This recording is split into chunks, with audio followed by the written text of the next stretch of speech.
Inciter les gens à partir au ski malgré le peu de neige et des budgets de plus en plus importants, c'est tout le pari, le challenge des professionnels d'aujourd'hui de la montagne, comme Nicolas Tournier, le PDG du groupe Tournier, qui est avec nous ce soir.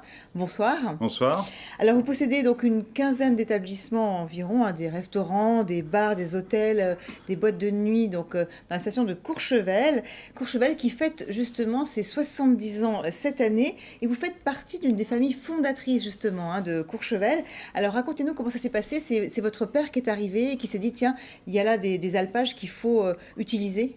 Alors tout à fait, mon père est arrivé en 48, donc 2 ans après l'idée de créer Courchevel. Donc c'était vraiment le tout début, il y avait à peine 2 pistes, un hôtel, un petit bar. Mon père est originaire de Chamonix et il a eu vent de ces nouvelles stations qui se créaient, dont Courchevel. Il est allé voir, je crois que c'était avec Roger Toussaint à l'époque, qui était également de Chamonix, qui était un pionnier de Courchevel. Et il a commencé avec un petit bar et ensuite continué avec des restaurants, des hôtels.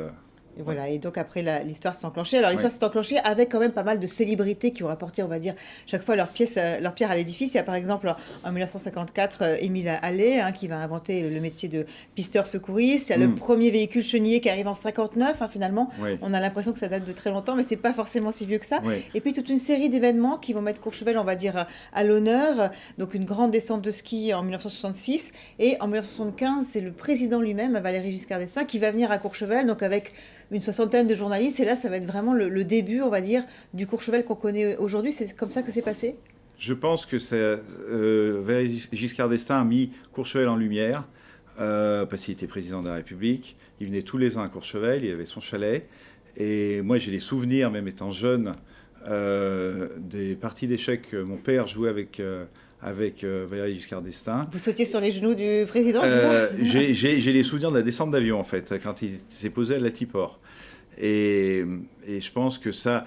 Mais ce qui a contribué surtout à Courchevel, à ce que c'est aujourd'hui, c'est toutes ces familles indépendantes qui ont créé des hôtels, des restaurants, et qui ont fait la force qui est Courchevel aujourd'hui, de l'hôtellerie et de la restauration, qu'on ne retrouve dans aucune autre station. Mais c'est ça, c'est votre père qui crée donc le premier hôtel de Courchevel, donc Alors, en 1958.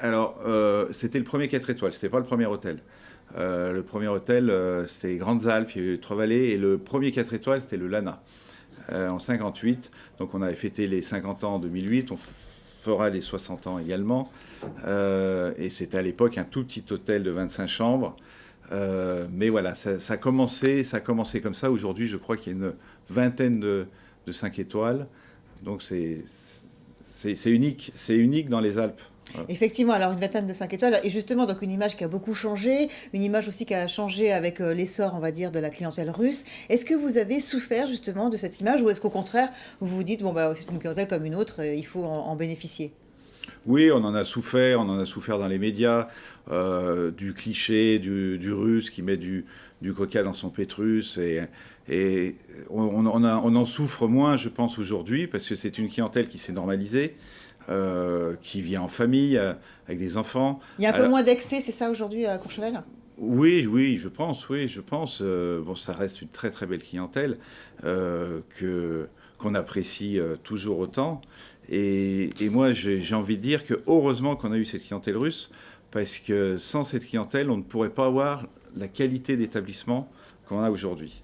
Alors aujourd'hui justement, certains disent qu'il n'y a pas assez de neige, là si on revient véritablement Oui. à la saison actuelle, donc pas assez de neige notamment à Noël, donc c'est pas le moment d'aller faire du ski. Est-ce que vous, les professionnels justement de la montagne, qu'est-ce que vous faites pour remédier à cette situation? Est-ce qu'on peut dire que finalement les canons à neige, ça fait d'une aussi bonne neige que la neige traditionnelle?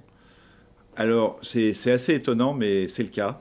J'ai skié là pour le début de la saison, la semaine dernière. J'y croyais pas trop.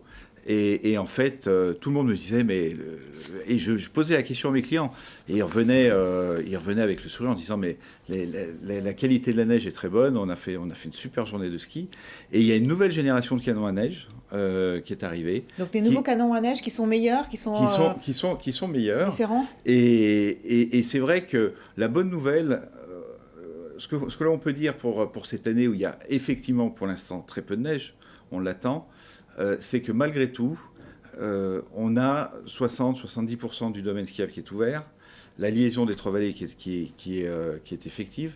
Donc, on peut skier, on peut bien skier, même actuellement. Oui, parce qu'un des atouts de Courchevel, c'est évidemment donc la liaison avec Méribel, avec Val Thorens, qui font que vous avez aujourd'hui un des plus grands domaines skiables au monde, quasiment. Je crois que c'est toujours répertorié comme le plus grand domaine skiable au monde, avec à peu près 600 km de pistes. Donc effectivement, actuellement, c'est pas le cas, mais même s'il y a 60-70%, ça fera quand même 300-400 km de pistes, ce qui est conséquent. Et puis la bonne nouvelle, c'est qu'il va continuer à faire froid. Et puis la neige va finir par arriver. Oui, parce que vous constatez finalement au fil des saisons qu'il y a, on va dire, un décalage. C'est-à-dire que moins de neige peut-être à Noël, davantage en février, et encore plus peut-être en avril et en mai, à un moment où là, pour le coup, les clients ne sont pas forcément avides d'aller trouver la neige et préfèrent peut-être plutôt se rendre vers des destinations soleil. Oui, ça fait 3 ans qu'il y a un décalage, 3 Noëls.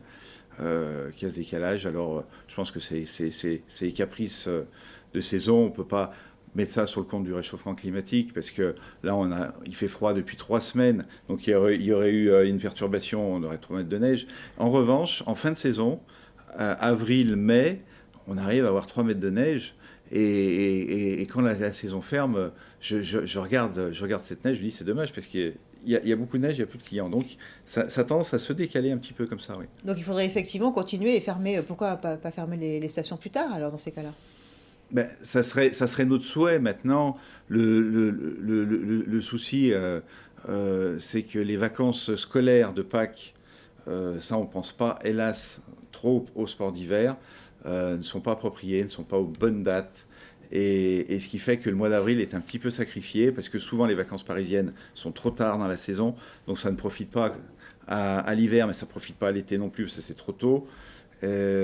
Donc il serait bon d'avancer ces vacances de Pâques plus tôt, pour pouvoir faire une vraie fin de saison. Voilà, c'est un souhait. Depuis longtemps. Mais en même temps, bon, ça, c'est le problème des vacances scolaires, c'est encore un autre problème, parce qu'on voit très bien que cette année, c'est un peu particulier avec des vacances de Noël qui vont se terminer et un mois après seulement les vacances février qui vont arriver. Donc, on ne peut pas dire que là-dessus, vous soyez tellement désavantagés quand même.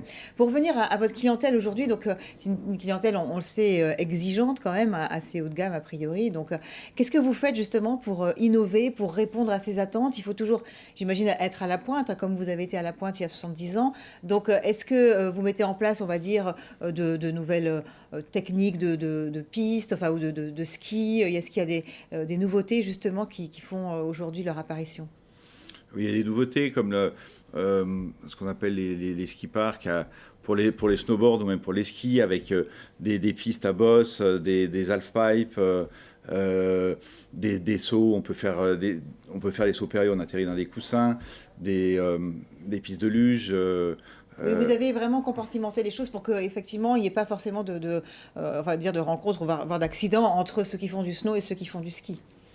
Alors, ça, il y a effectivement ces pistes qui sont spécifiques pour le snow ou pour le ski, on va dire, acrobatique ou artistique.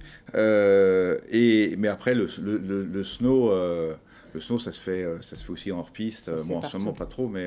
Il y a le télémark aussi qui se développe aujourd'hui. C'est quoi ça exactement? Ça se développe un petit peu. C'est quoi alors? Moi, j'en fais depuis des années. Alors, le télémark, c'est l'ancêtre du ski. Ça a été développé dans les pays nordiques. Et c'est très élégant à regarder parce que l'arrière de la chaussure n'est pas fixé, à ne pas confondre avec le ski de fond. C'est pas du ski de fond, c'est différent. Non, ça fait la taille d'un ski, la largeur d'un ski. Ça peut se faire avec des chaussures en cuir ou des chaussures spéciales télémark. Et donc, on a une génuflexion à chaque virage où le genou touche quasiment la neige. Et c'est très physique parce qu'on est toujours dans un équilibre précaire et à la fois très élégant et très intéressant. Un dernier mot sur vos projets pour l'avenir. Donc aujourd'hui, qu'est-ce que vous comptez mettre en place donc, pour séduire toujours vos clients? Votre politique tarifaire, déjà, elle est restée à peu près stable, c'est ça? Oui, je n'ai pas augmenté les prix depuis quasiment 5 ans, tout en continuant à investir, à faire des travaux conséquents. Donc ça veut dire qu'en fait, ils ont baissé finalement? Ça équivaut à dire que les prix ont baissé, oui, surtout avec toujours davantage de services. Donc les projets dans les années à venir, c'est ça, c'est d'apporter toujours plus de services à nos clients, que ce soit dans les hôtels, que ce soit dans les restaurants, où ils peuvent être pris en main du début jusqu'à la fin, et puis aussi d'apporter autre chose que le ski. Au début, les stations de ski, c'était que le ski. Il y a un après-ski qui est exceptionnel à Courchevel. Maintenant, il y a aussi des spas qui sont de plus en plus élaborés. Voilà, c'est tout ça. Merci beaucoup Nicolas Tournier d'avoir été avec nous ce soir sur LCI. Tout de suite d'autres infos, c'est sur la chaîne Info. Merci.